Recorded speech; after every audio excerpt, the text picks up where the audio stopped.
I also didn't realize until after I sent you the pictures that you sent a whole collection of communist stickers. Yeah. Was that like included, or was that also something that you sought out and was like, yeah, Steve will like this? That commie. You can still hear, but you cannot comprehend language.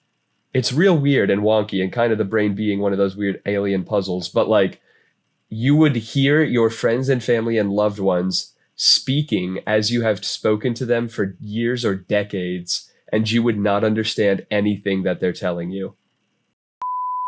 And then it's my turn. I have no PowerPoint whatsoever. And instead, I'm like acting out the actions of this poem where someone's like in a room and they hear a knock at the door and they like hide behind the bed.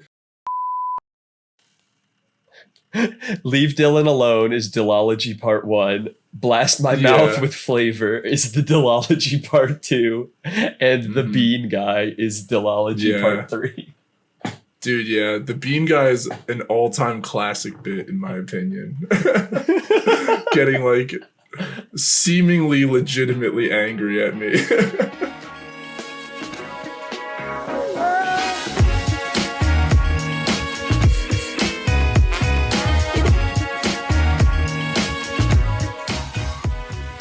I don't even count. I'm too cool. I'll pick it up wherever I want. That is a very cool guy way to be, dude. Anyway, whenever you want. Talk over you. Crack a cold one in honor of right bump, in the mic. Bump ba-da-da-da. Yeah, episode 100, take 2. We recorded one already this week, but we didn't like it enough. Yeah, exactly. That might go up as 101. To the fans at home, when you listen to it, you'll see we had a couple ideas, but I think that one might be called the Changing Gears podcast, because that's what we did a lot of, was start things and then abandon them. Hard turns. Yeah, it wasn't great, but that's all right. It was experimental, like turning over a new leaf, season 101. Exactly. Precisely. We're also dude, cucking our future selves by telling, well, the next recording is going to say we're episode 100, but it won't be. Yeah, exactly. That's going to be very confusing to all the new listeners we get at episode 101. Yeah, right? Like, oh man, shouldn't they have this figured out? Their 100th episode? Didn't they already do that? They don't know how to count, and they'd be right. Yeah, a lot of the times they would be right. But yeah, dude, here we are. How do you feel? Triumphant. I'm gonna ask you an honest question. Did you ever have your doubts that we would reach 100? I was always pretty sure I always knew we could. I wasn't always certain we would. And I would say that my largest dip in confidence was right around the time when I got accepted and decided to come to Texas. Because I wasn't certain that you would want to take up the extra burden of editing and also sacrificing it mostly all to be on Skype, Zoom, whatever, Discord. Right. Discord. Third time's the charm. Anyway, yeah, I was like, this feels like it's detracting from the quality, adding to his work, and I don't know that he'll be up for it. So right. Might have dropped to like 80%, but I kept the hype going, and you stayed on. Yeah, dude, I don't know. When we started, I was like, okay, we'll see how long this goes. I don't know if I had like a thought in mind of exactly how long it would last, but once we crossed a year, I was like, oh boy, we're in this thing. I don't know how many more of these year things we got left, but we're kind of going ahead full steam right now. And I'll do it forever. Yeah, might as well, right? It's not too tricky. It's I feel like we kind of got the hang of it at this point. Yeah, it's enjoyable. It's fun. Like, it doesn't really take a lot of time. And honestly, even in med school, I waste more time on the toilet or on Reddit or both than I do spending it on the podcast anyway. Like, Oh my God. What a treasure trove of new podcast time that would be if we could figure out how to podcast from the toilet. That's, how much time every day? 7 hours? We could cut a hole in our office chairs and suspend a bucket beneath. Perfect. Yeah, that's so easy, dude. I mean, I share this office with Hamza, so he might not be too happy about just an uncovered shit bucket just hanging around Dude, in the office. But South Park solved this for us already. You have Hamza and I have Molly, and they can just come in with a pan every so often. We'll lean to one side, continue podcasting, and just spray fill that bad boy. Yeah, if they love us, they'll do it. That's what I'm saying. It's that simple. Yeah. Hold on, I'm going to move my camera real quick. Get a little bit more in frame. Show some chest. Yeah, exactly. That's what gets the subscribers coming back. But dude, I have a question. Do you happen to remember who our very first guest was on this podcast? Feels like it should have been Hamza. Yeah, correct. It was. And then we recorded 2 back-to-back. We're like, oh my God, we're going to have so many guests on this podcast. We can't just put his episodes back-to-back. Yeah, and, right? We thought it would be mostly guests. Oh, man. We could And the thing is, easily... now that it's Discord, yeah, exactly. It's easier now than ever. Now that it's just Discord, we don't actually have to like get people to give up traveling time or travel to people. It would be so easy, but if we weren't so gosh dang last minute, even like when you did go to Texas and we like set up this whole contingency plan where it's like, oh, Zane's going to be so busy. Like he's not going to have time. We'll get John in. And then we asked John to buy a microphone and he did. And we've had him on once since. We need to have him on more. We really do. Yeah. He's more entertaining than both of us combined, if I'm being honest. You know what? Text him right now. See if he can do a drop-in special for like 30 minutes with his new mic. I was just talking to him and he can't. He's bouncing. But next time. It would have been incredible. Yeah, that would have been pretty sick. Although, again, after our Changing Gears podcast recording, I'm like very timid about trying cool stuff. This is before our Changing Gears podcast. Right. Yeah. Those are lessons. Retconning. Lessons you haven't yet learned. Time is relative and up to my interpretation. That means you can only fuck time if you're in Alabama. That's true. Time is relative and a relative of mine.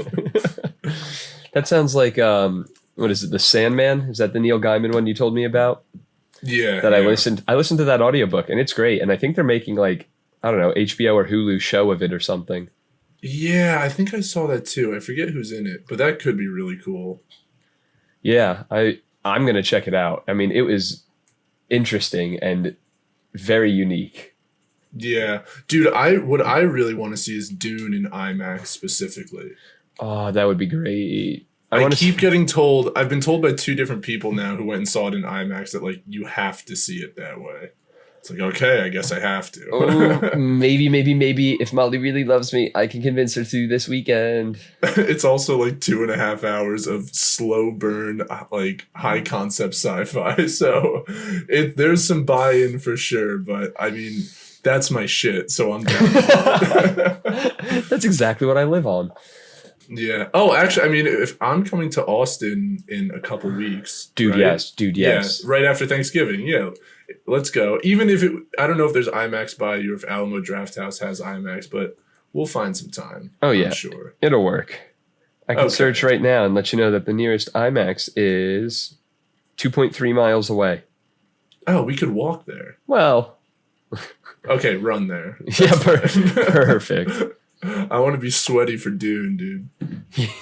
It's a hot desert planet. I want to cosplay. Exactly, yeah. I want this to be a 4D film. Hopefully they have the scratch and sniff stickers as well, but I at least want to feel like I'm there. Have you ever been to a movie that has scratch and sniffs? I feel like I have. I remember some of the ones back in the day. Like there was a Wild Thornberrys movie that if you went to it had like scratch and sniff. I think that and maybe Shrek, or maybe I'm just thinking of Valentine's Day cards I got for a decade and a half. That's very possible, although I don't think I want to smell any scents associated with the film Shrek, considering it's a movie about like a farting ogre who eats his earwax and is an onion or whatever. That sounds terrible. Explain a film plot poorly. Yeah. Oh, I don't think I ever talked to you after mysteriously sending it to you, but how do you like your birthday gift? Oh, dude, that's awesome. Yeah. Oh my God. That's so like, weeby, but I love it. I figured you would. There were 3 or 4 that I thought you would like, and I ended up going with that one. I also didn't realize until after I sent you the pictures that you sent a whole collection of communist stickers. Yeah. Was that like included, or was that also something that you sought out and was like, yeah, Steve will like this? That fucking commie. 50 unique stickers. Yeah, no, they are quite unique. How hard would it be for you to put that on and get those stickers? I was considering wearing a gorilla onesie just to make it special for the 100th episode, or like a Halloween costume, but I didn't. Or a Grief Morn suit. Here, you know what? I'll go run. You entertain the listeners while I'm gone. Hello, my baby. Hello, my honey. Oh, you brutal bastard. Let's see if I can zoom in on... It's story time with Zane. But I'm not going to tell you a story. I'm just going to filibuster my way through this. Just like all those punks in the Senate or House or whichever one it is that filibusters. It's probably Ted Cruz. I feel like people generally don't like him no matter what side of the aisle you're on. Seems like the filibustery type of guy. But also, I've been seeing lately news articles saying that filibuster, like as a noun, or block the filibuster, just a bunch of dumb political crap that I don't really pay attention to. And now I'm more confused about what exactly it is than ever before. And I thought it was a process, but it sounds like it's more of a technical clause, and they just chose a funny word for it, but codified it in the laws of the United States. I think I'm doing an okay job at it, despite not knowing what it is. So if any of you want to pop off in the comments and define it for me, or give me a better real-life example, classify what I'm doing, tell me how great this is, whatever you want to do. We definitely check those all the time and often, so we'll get back to that. Anyway, Ted Cruz. Talking about the comment section? Yeah, a little bit. Anyway, Ted Cruz. But yeah, here it is in all its glory. Hold on, let me put up the hood as well. Its glory, hold on. What? Oh, yeah. Ooh, there's All Might right up on the shoulder. Oh, two of them. His Siamese twin coming off the side of his head. That's how you know it's Wish. Big old Deku, yeah. But yeah, no, dude, it's like mad comfy. It's super light. I love it. Hell yeah. I want to go out to a bar with you wearing that. Dude, the funny thing is, I just missed a call from my dad, and I could text him and be like, hey, I'm recording, and that's fine. Now that he knows about it. I don't have to make up lies. Hey, you're not living a dual life anymore. He'll probably listen to this anyway. So, Dad, what's up? Sorry I missed your call. I'll hit you right back. Love you. Speaking of dual lives, have you seen your wife and kids in New Jersey lately? Not recently, dude. It's just that I don't like them, so like I don't make an effort to go see them. It's not that I don't love them. It's just I don't really like them.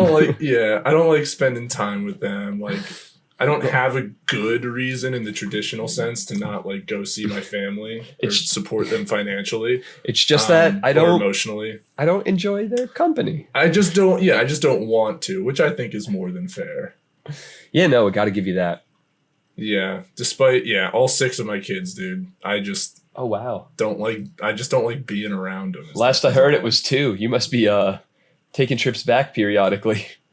Oh well, there's several families. Yeah, only one wife, but several families. Yeah, they're all only children. I don't want them to have siblings.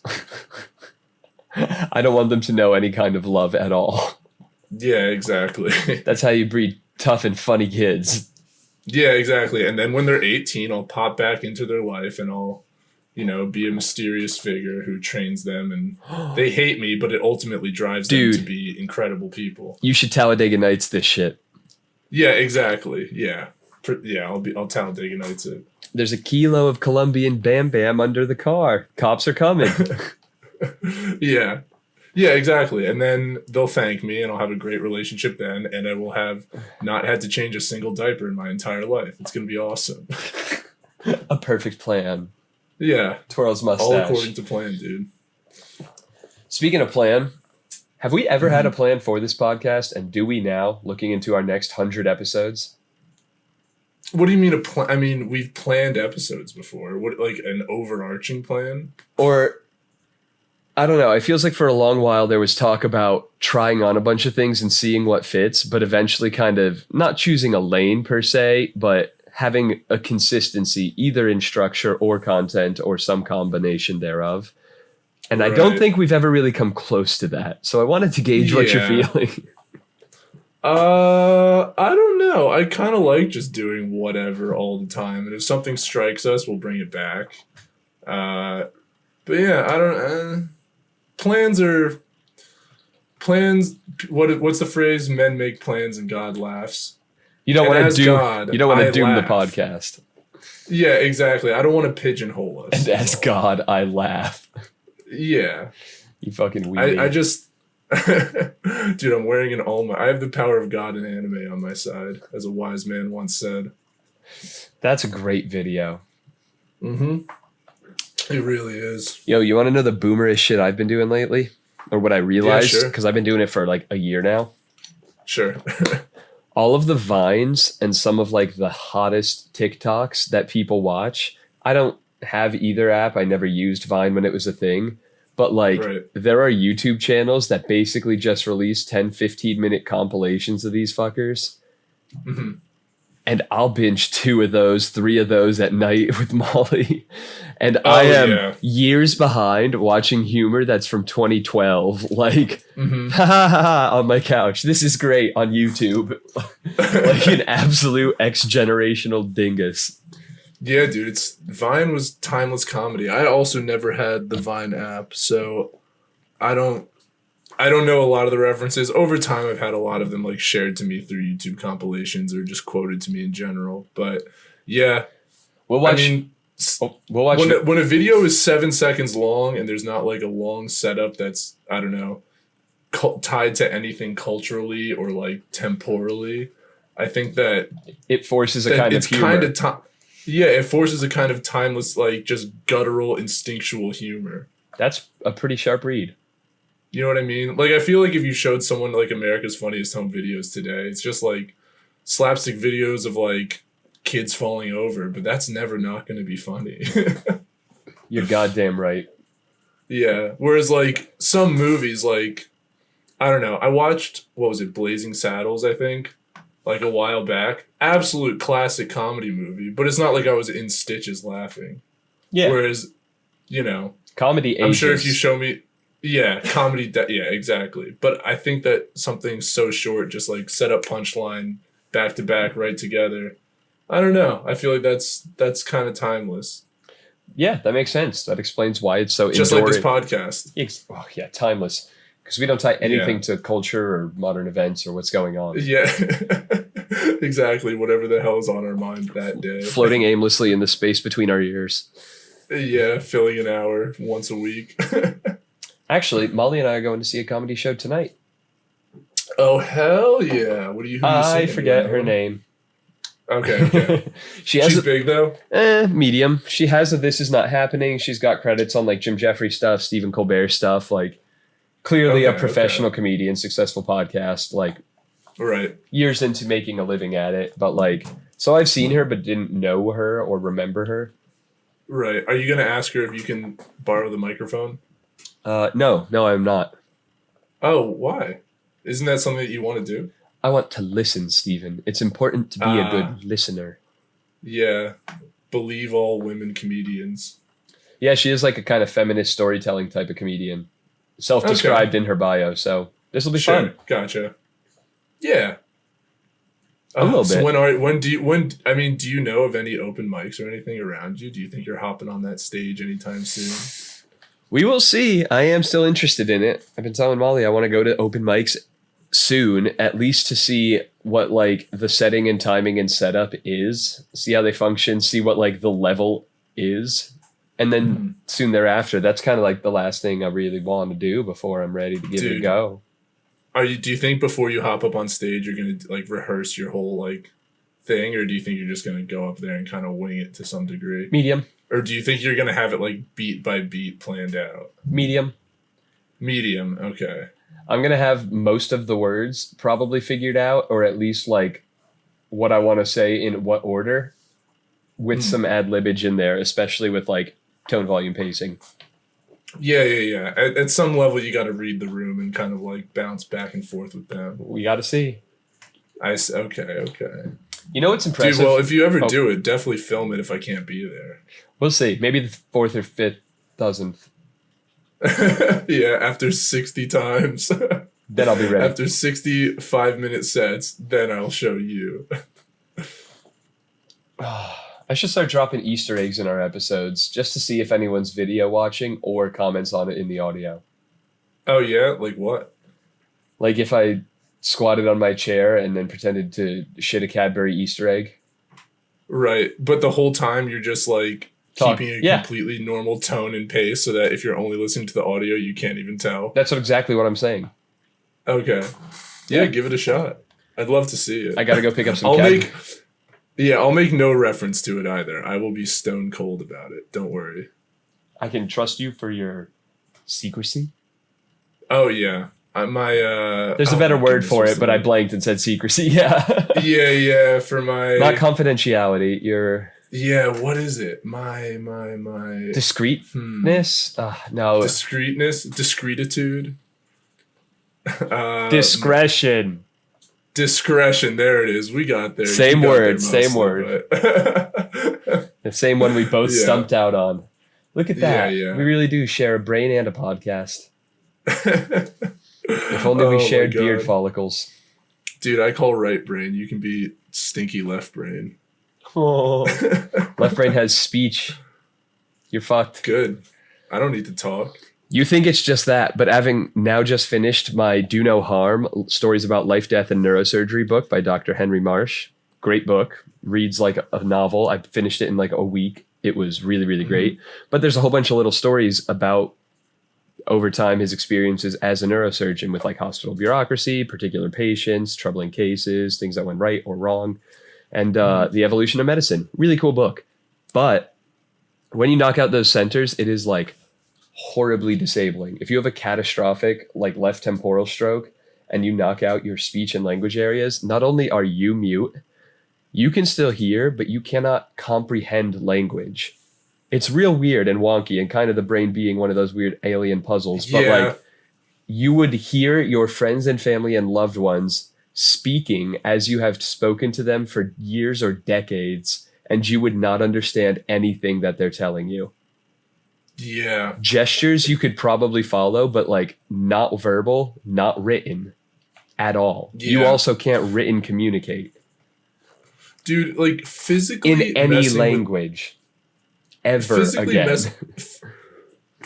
Messing with the brain in that kind of way, like doing physical damage to it, leads to some of the strangest results. Because obviously there's like chemical imbalances and things like that I can kind of wrap my head around. Even like schizophrenia, which is so foreign to me. I've heard like firsthand accounts of schizophrenia, and you know, my mind has betrayed me before, and I can kind of imagine what that's like, just like all the time. From the patient perspective. Yeah, exactly. But something like a severed brain, or you said like a lot of temporal damage to one side or the other. I remember hearing stories about stuff like that in psychology class where you'll ask someone like, oh, why did you just move their arm? Like, or whatever, like you'll tell them to move their arm and then they won't. And they'll say they did. And then they'll come up with a very strange excuse as to why, like, oh no, I didn't because I didn't realize what time it was. Or just something like some weird stuff that like the brain lies to itself. It fills in gaps. That's the long second conundrum, or whatever the hell the title is. You know, when you look at a clock, think back to high school with those cages, you know exactly the clocks. Yep. The first second seems to take longer than the rest of them. The reason for that is because as you're moving, your eyes are actively not tracking anything, because otherwise it's like it can't follow particular points. And you can try this. If you try and scan across the room while keeping a continuous point focus in a line, it is not possible. Yeah. So your brain has to blank out basically what the vision is and kind of like piece together a picture of it. Like a blurred, it plugs together peripheral stuff. There's always, you know, milliseconds of delay in your visual processing. But when you look at that clock, there's a portion of time that your brain wasn't recording. So it kind of backfills. When you finish a sharp turn, you see a little bit in the present that was kind of from, like, it gets stretched for longer into like the past. And it's weird because it's hard to put that into words or explain it, but that's why the first second looks longer. Your brain is backfilling the time when it couldn't actively process the vision because you couldn't focus. And the strangest thing is you try to stay conscious of that time in between, pupil movement or whatever it is.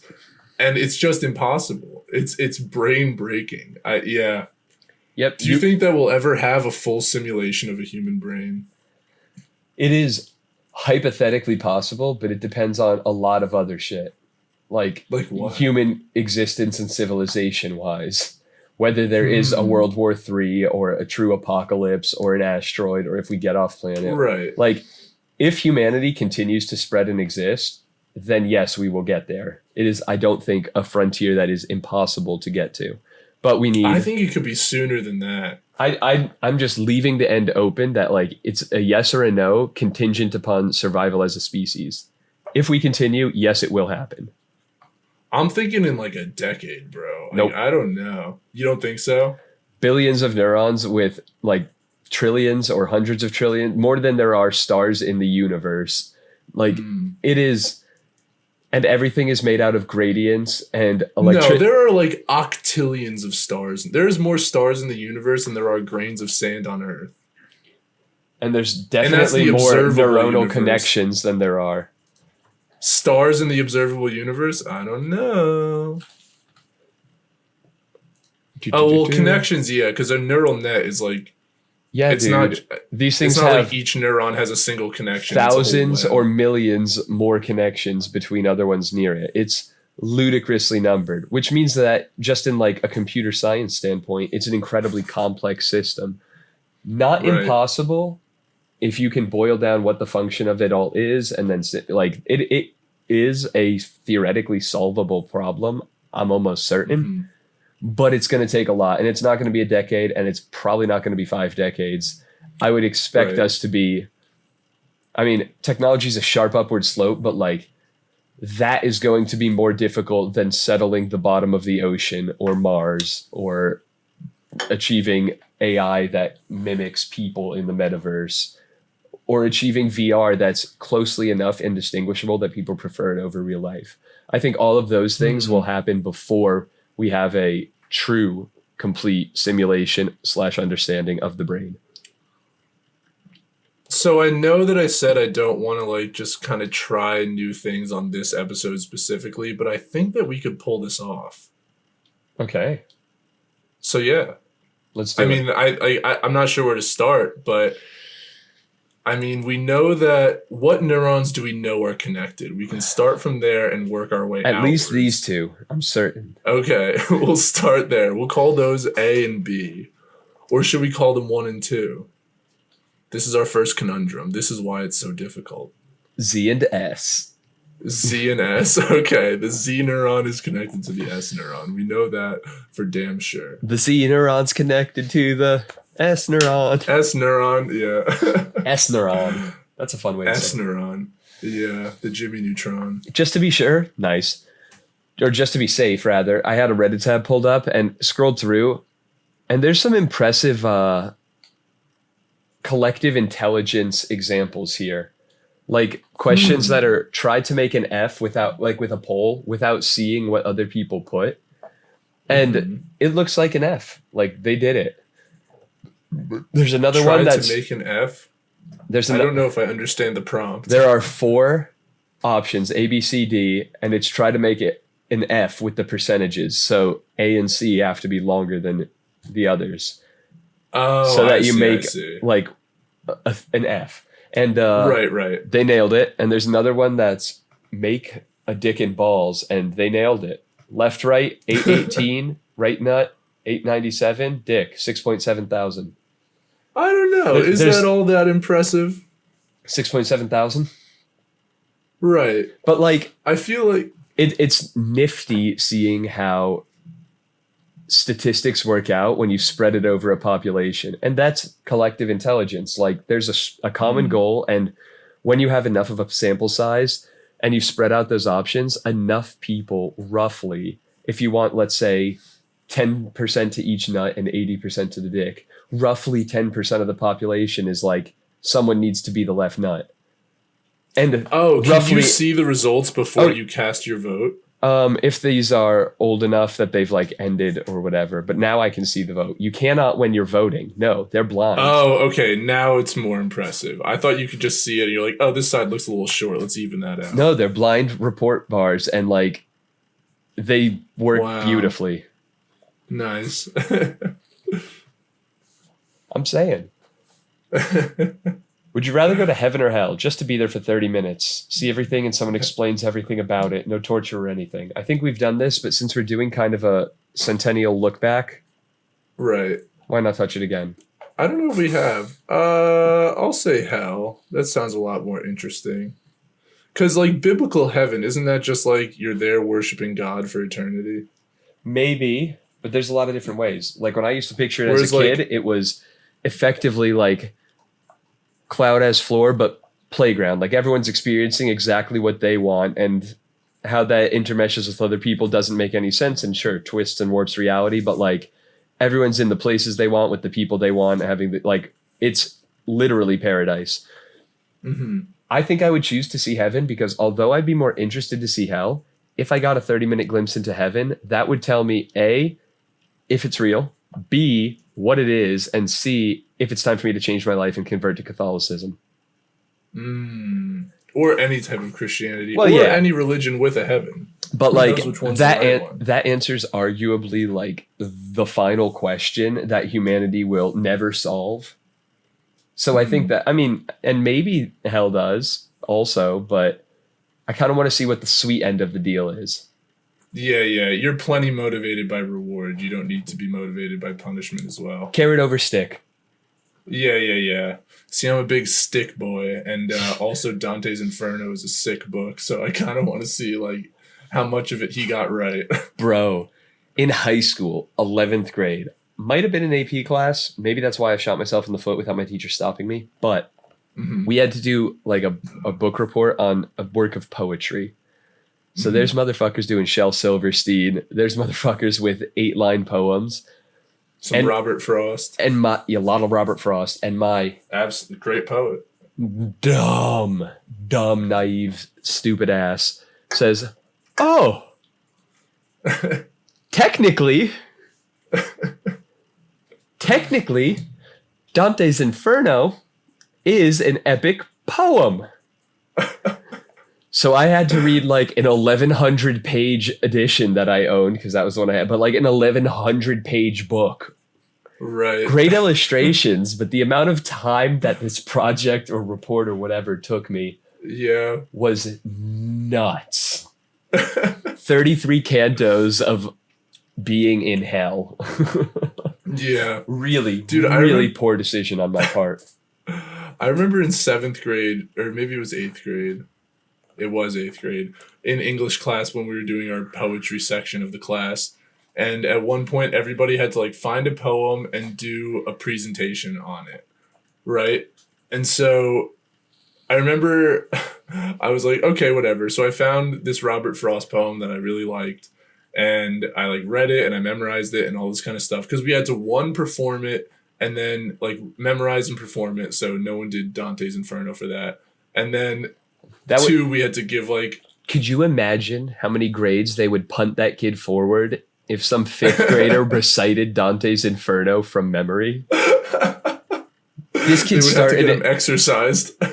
He's starting AP history next year. Yeah. But I remember, so we had to do a presentation or whatever, and I read presentation as a very vague term. And I remember showing up to the first day of presentations. I didn't go till, I think I went on the first day. And first kid goes up, reads his poem. Oh, no. So what I did was, I was like, oh, so this poem is kind of like a story. So what I'll do is reenact the story as I recite it from memory. You had to present the poem. Yes, exactly. And so I remember the first kid goes up, just says the poem, and then shows a PowerPoint where he talks about, you know, the rhyme scheme and like the structure and all this kind of stuff. and then the next person goes up and does the same thing, and then the next person goes up and does the same thing, and then it's my turn. I have no PowerPoint whatsoever, and instead I'm like acting out the actions of this poem where someone's like in a room and they hear a knock at the door and they like hide behind the bed, and then they like you did a one-man show.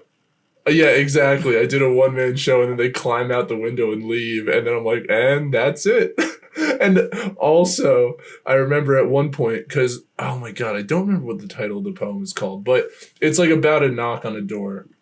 I got that. So I remember I drew a door on the whiteboard with a marker. Turns out this was not a dry erase marker. It was permanent. So after me, everyone's, just in case I wanted people to forget about this like cringy performance of mine, everyone else had a door in the middle of their PowerPoint presentation taking up like the whole whiteboard that it was being projected onto. No pull down screen. I don't think I got an A. No, it was just projected right onto the whiteboard. You would have thought that your teacher would have appreciated that. Yeah, at least give me some sympathy points. I don't think I failed. I memorized the poem. That was part of the assignment. I just remembered. So, a little more context. I was doing a practice history physical exam the other day. I have an exam coming up next week, so we had practice sign-up sessions available with standardized patients, which are the trained patient actors. And I'm making small talk to get those establishes empathy with the patient points. And like, what do you do? So she does musicals. She's a singer. And I made some throwaway comment about how I was Ralph the Weather Dog in my second grade play. I don't remember the lines, but I remember that.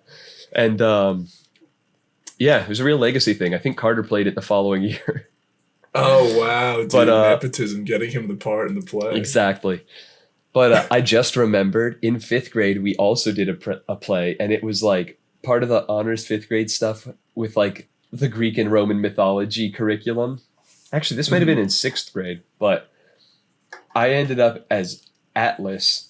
So I like got a 200 thread count gray target sheet and like cut it and had my mom help me like stitch it into a tunic. And I like had rope belt tied around me, and I brought an inflatable globe and like held it up on my. That's pretty baller. And I think I was in like a 5th of the play for my chunk of scene, but like I probably had 8 lines, and I was just standing there for like 25 minutes with this inflatable. But for the entire play, I had to carry a globe. Like that whole chat, it was altogether too long. It was like an hour and 45 minutes, 2 hours, and it was like, you know, parents and siblings that were forced to go. But for the like 25-minute act where it was me and 4 other people, I was like, with my shitty homemade sheet tunic. Yeah. Oh my thread God. Sticking out. Yeah. Yeah, the arts have never been my strong suit. At the time though, I'm sure you thought it was badass. Going in, but by the time I was like the day of, I kind of realized I was like, oh, this is not exactly how I envisioned this. I may have miscalculated how cool this shit was. It wasn't at all. Oh my God. Yeah, I remember growing up in elementary school, everybody had to be in the play every year. And hence I the just joke grew of up playing a tree. Yeah. I just thought that like was a normal thing, but I've talked to plenty of people who were never in a play, except for maybe once in elementary school. It wasn't every year, but I did have to do a couple throughout school. Oh yeah, and it was always the same plays every year. Like like kindergarten did a play about the alphabet circus, like about the alphabet, but it was themed like a circus. And the 5th graders had to watch the alphabet circus every year. Yeah, so it was like every year everyone had to watch every play. Oh my God. Yeah, that's brutal. But yeah, I mean, it's whatever. You're not in class. It's fine. You're just dicking off with friends. Yeah, and then afterwards it was cool because everyone has to write a letter to the grade that just performed the play, and then the next day in class, all the classes get all the letters from the rest of the school, and you're like, oh my God, you were so good. I remember when I did this play last year, and all this kind of stuff. Oh, that's sweet. It was very sweet, yeah. Oh my God, I remember I roasted this one girl in 5th grade because it was a dare play. and she was the bully fairy, and I played a bully. And she basically wore like a tutu on stage and like told these kids like, you know, bullying's not good or whatever. And then one of the kids drew like some like first grader like sent in a card and it had a picture of her. And obviously it was a first grade level picture. And I remember telling this girl like, oh, hey, that picture is your prettier twin. And she never forgave me. You bully. Yeah, we were friends though. That's a funny joke. Yeah, exactly. She never forgave me. you. Had some zingers, dude. 5th grade Steve had some real one-liners. Real heat. That kept everyone going. Oh yeah, he was the king of sting. That 5th grade Steve. I don't think I was genuinely funny until college, if I even am now. Oh, I've been genuinely funny since I could speak, bro, and maybe even beforehand, but I just don't remember. I mean, around that time, probably to the adults around me, but like with peers, I don't think I was that good at it for a long time. Yeah. One day you'll figure it out. Thanks, bud. I'm working on it. Sick hoodie, fucking nerd. Fucking loser. Yeah, no. This podcast would not... If you were just straight up not funny, could you imagine me doing 100 episodes with you and just like, oh my God, and there's another one. I have to do it again. Dozen episodes where I don't laugh. Oh, God. That would be... 100 more. Oh, yeah, we should be like a Zane and Steve, 100 episodes, 100 more episodes, yeah. Zane and Steve forever, podcasting forever. I think we've done that in the past. Oh, we've done, yeah, for sure, for sure. But hey, now it's appropriate. Did you see the live action Rick and Morty Pickle Rick I sent you? Oh, like the 3D one? Yeah. Pretty good. Yeah, dude, those fans, like, they got some talent out there making some 3D animations and whatnot. So do you want to do some Would You Rathers or do you want to do some retrospective? I was figuring we could scroll through literally just like the thumbnail video list of our previous podcasts, and we have all of the guests and titles listed. Could just work from that. Yeah, very true. Kind of see how we've grown. Pick favorite numbers. See what episode 69 was. Indulge you. Oh yeah. What was that? Let's see. Episode 69. Podcasting perfection. Yeah, it was, baby. I'm pretty sure that was yours to edit. I feel like I remember a lot of these. I wonder how many on a hit rate I could get if I went through. It was like, which ones did I edit? Which ones did Zane edit? Just by listening?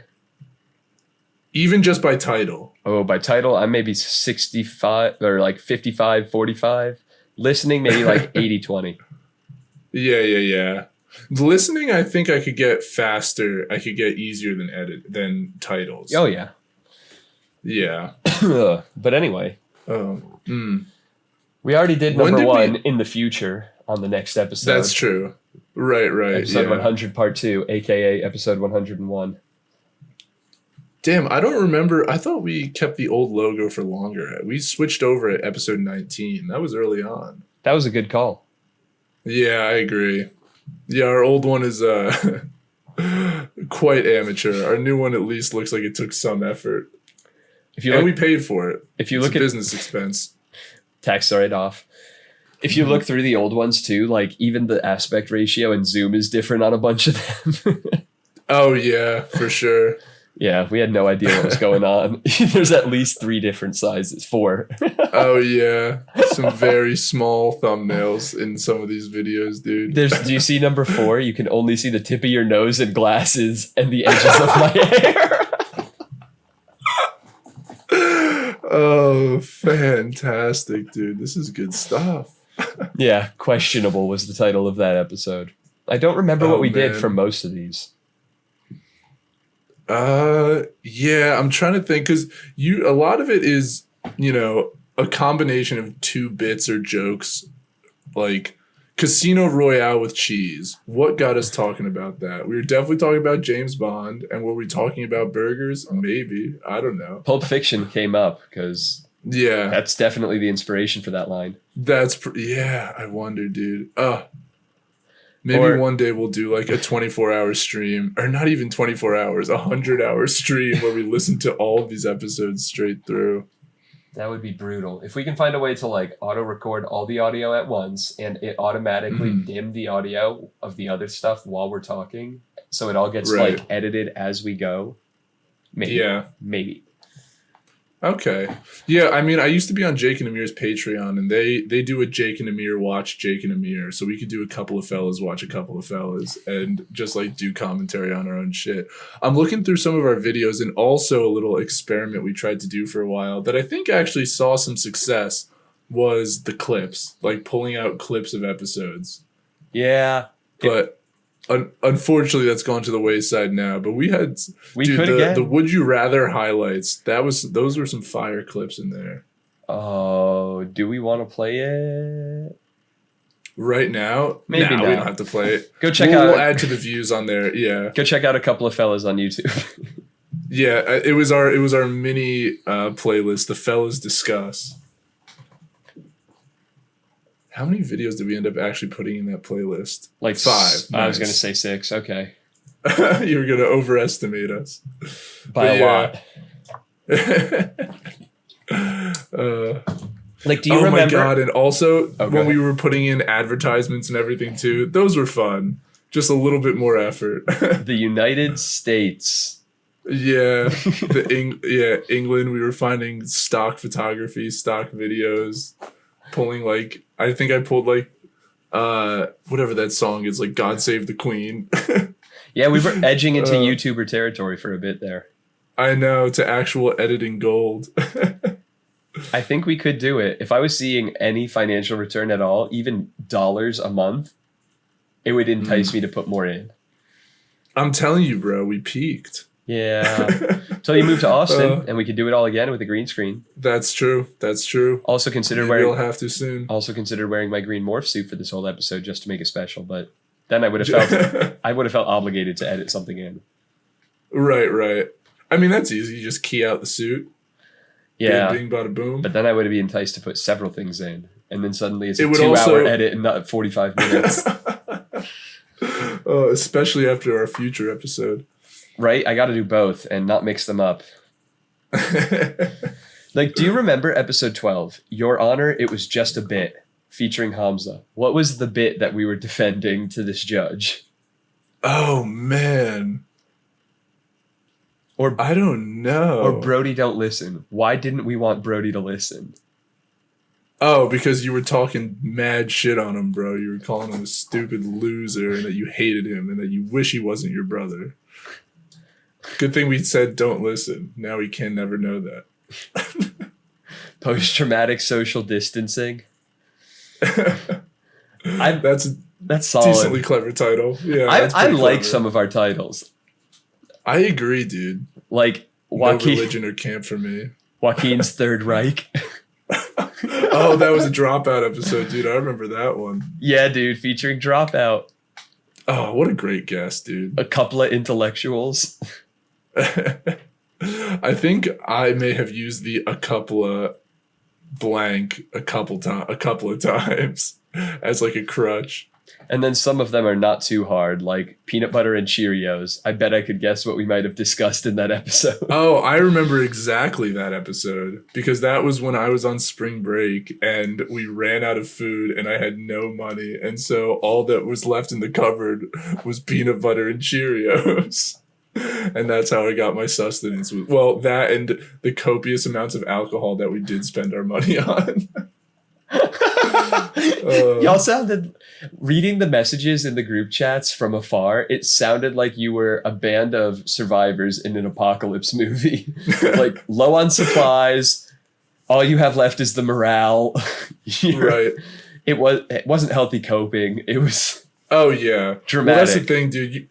You're asking for a lot of trouble when 16 guys show up to a single house and there's no toilet paper in there already and nobody came prepared with some.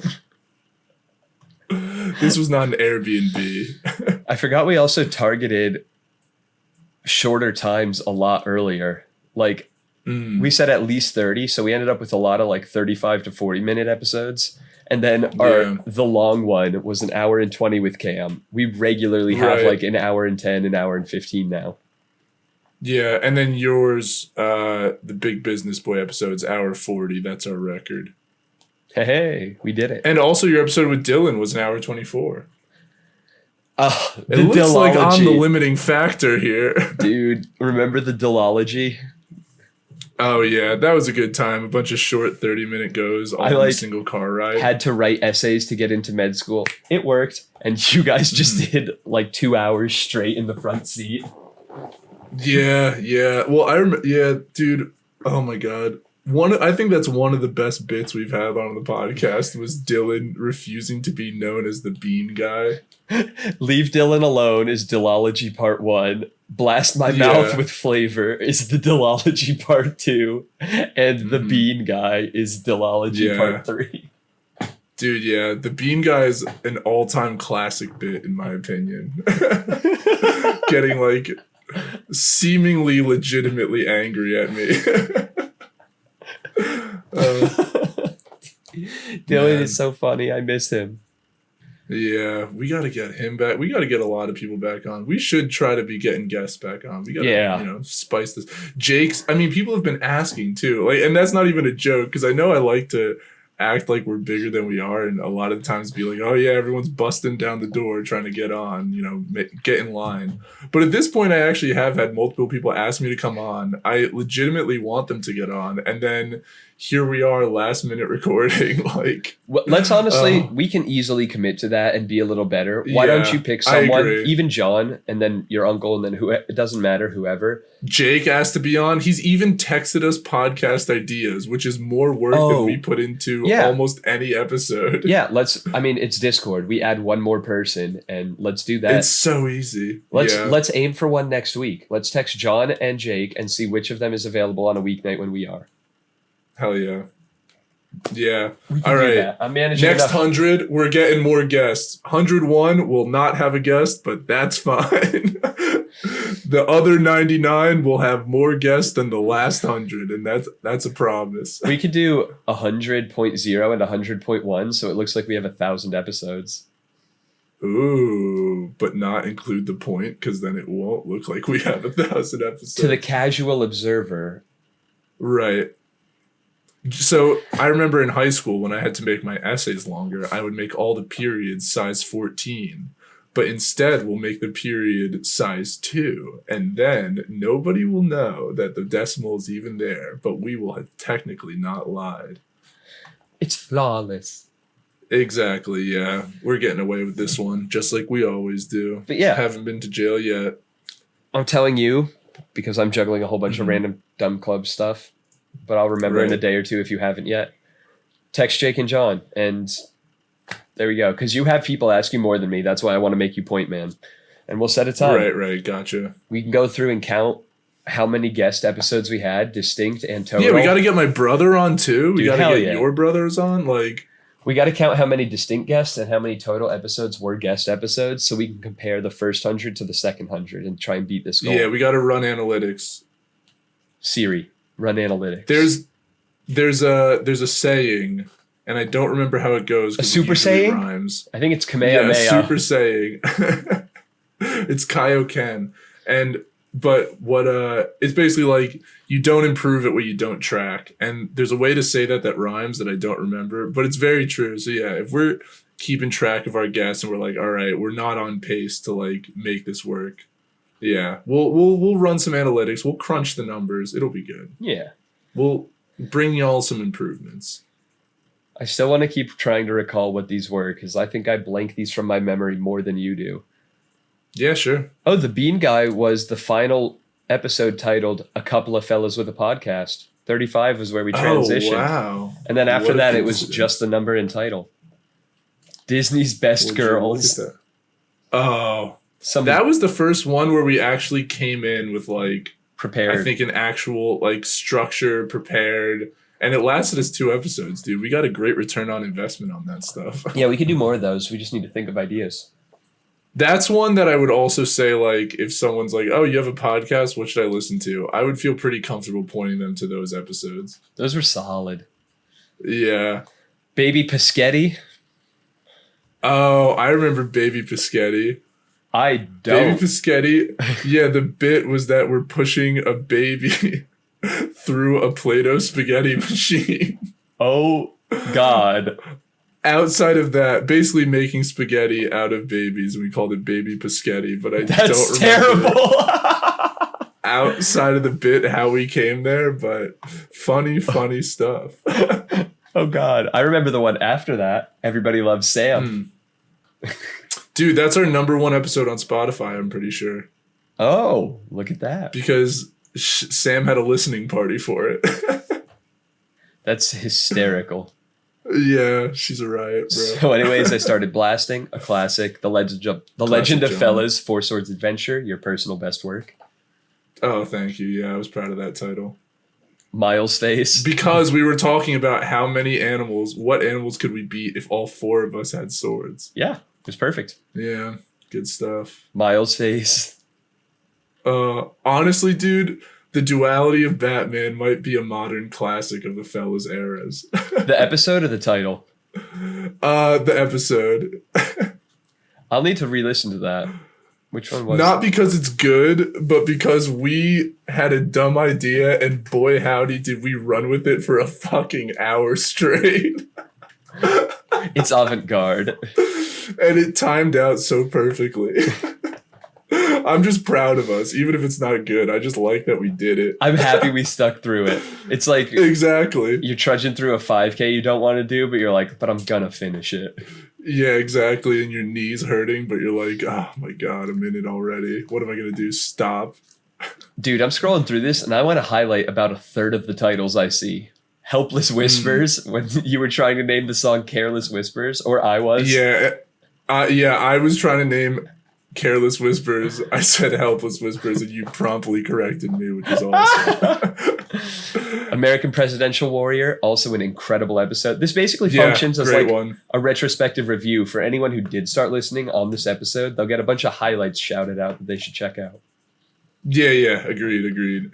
So again, to the people who are using this episode as an indication of what to go back to and listen, Duality of Batman is a personal favorite. I know it's objectively not one of the best.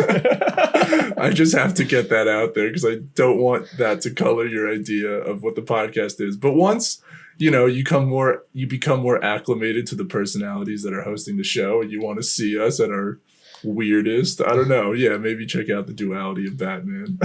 I kind of want to do like 5 or 10 minutes of one of those again sometime. Yeah, exactly.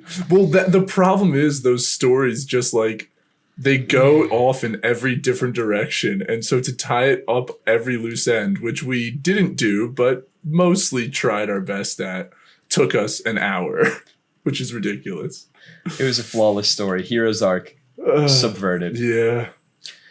And then there's 360 No Hope. I think a great title. Oh yeah, I remember the joke there was that me and my brother used to go in the backyard and spin around with sniper rifles to settle our problems. Like men. Some of our jokes were not terrible. Yeah. Inclusive bigots. That's good. Backpack corn dogs.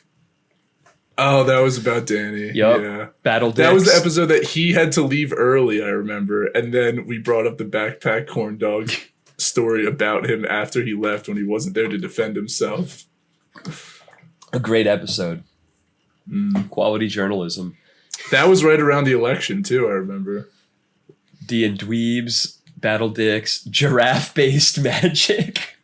Well, honestly, and not in the way that Duality of Batman is a personal favorite. That one's actually a personal favorite of mine. I love giraffe-based magic, bro.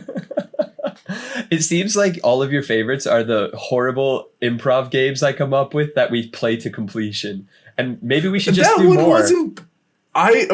Look, Duality of Batman was a hot mess. It was a fun hot mess, but it was a mess, and it's fun for me to listen back to because I had so much fun recording it. I think Giraffe-Based Magic, we actually struck gold, and I'm not kidding. That is a show/anime/video game that I would consume if that was a real thing. If I had Let's do more of those. If I had the artistic ability to like make that happen, that is something that I would actually do. That was I love what we came up with there. Check out Giraffe-Based Magic if you don't know what I'm talking about. Episode 63. 63, there you go. Well, there we go. We can pick another thing or theme or idea and make a magic system around it and try that idea again in the future. Yeah. What else do we have? What if Trump turned invisible? What was the prompt for that question? So I remember that we were looking through, or we had talked about Reddit r/hypotheticals, and that was one of the first episodes that we like recorded video of. I remember in-person video, and I was, for whatever reason, that episode I was not bringing the heat. I was like very much out of ideas. And then you said like, oh, just what's something you saw in r/hypotheticals? I was like, I don't know. Like, I didn't really find anything good. One was like, what if President Trump were invisible or turned invisible? And then we ended up rocking with that for like 15 minutes, if I remember correctly. Enough to make it the highlight that's of the perfect. Show. Yeah, exactly. It was a good time. I'm looking at the fellas discuss. Well, because I remember one of the conversations we had off of that was like, what if it was a Midas touch situation and everything you touch turns invisible? And it's like, well, what happens if you touch the ground and you could look through to the other side of the earth, but all the oceans are still there in between? Like, oh wow, that's a really cool image to think of. I loved that. Oh yeah, that was great. Zane and Hamza's Excellent Adventure. Fecal career. My dad just listened to that one. Actually, my dad just texted me the other day about Zane and Hamza's Excellent Adventure because he was trying to think I forget what we were talking about, but we were trying to give a name to the like greasiness that you get while driving. The car grease, yeah. Yeah, and we were trying to think of a name that like has alliteration, and he said gallivanting grease. I was like, okay, definitely better than anything we came up with, which was nothing. Yeah, not quite yet what I want, but it's better than nothing. Yeah, shout out Dad on that one. Shout out Dad. Love the contribution. So, what is Dr. Bucket? Dr. Bucket. Oh, it had to do with shit bucket, and I don't remember how, but I remember the phrase shit bucket was prevalent when coming up. It was like Dr. Shit Bucket. Oh my God. What episode number is that? Dr. Bucket is 85. 85. Where's that at? Yeah, something about changing your name to Shit Bucket, but I don't remember. And that we would do that to you, that your name would be Zane Shit Bucket. And eventually, once you had completed your medical school education, you would be Dr. Bucket. I'll work on that. I'll get the paperwork going. Exactly. But the rest of the bit, I don't have quite the recollection of. And then we're up through the recent stuff. Tippy Toe Boys, Octopus Game. Looking back, I'm pretty proud of us. We've come a long way. Yeah, I agree. I think I know what note we should end on. And was that? A rehash of an old fave. If you had 5 dicks or 0, which is your preference? Man. And where? Yeah, now that I've had all this other input, I haven't answered the question since the first time we answered it. So obviously 5. Let's get that out of the way. I've heard dozens, if not hundreds, of responses to this question now. Right. I should be an expert on this at this point. I should have the optimal answer after having all this paralysis input from everyone else. Paralysis by choice, my friend. Yeah. You know how many possible permutations there are with 5 dicks on the surface area of the human body? Yeah, I'm going to say 1 coming out of each eye, 1 coming out of each ear, and then 1 blowing a hole straight through my septum and my nose. So I'm losing 3 of my 5 senses. That's exactly what I want. Yeah. No, I want all 5 like an asparagus bundle growing out of the back of my throat forward. Exactly, yeah. So I can die. That's not a happy ending. I think that's the answer. All right, perfect. We fixed it. Well, folks. This is not a cry for help. It is a cry for plastic surgery. Yeah, exactly. It's a cry for 5 dicks. Oh God. Give us real quick, just a soundbite to end on. What would that cry sound like? Well, there's none in my mouth, so just like A cry 4 or 5 dicks is what you said. Oh, please! I just need them. Perfect. Done. In the book. Please, God. All right. If you've been listening, that's incredible. This is A Couple of Fellas. It has been for 100 episodes, and it will be for 100 more. At least. All right.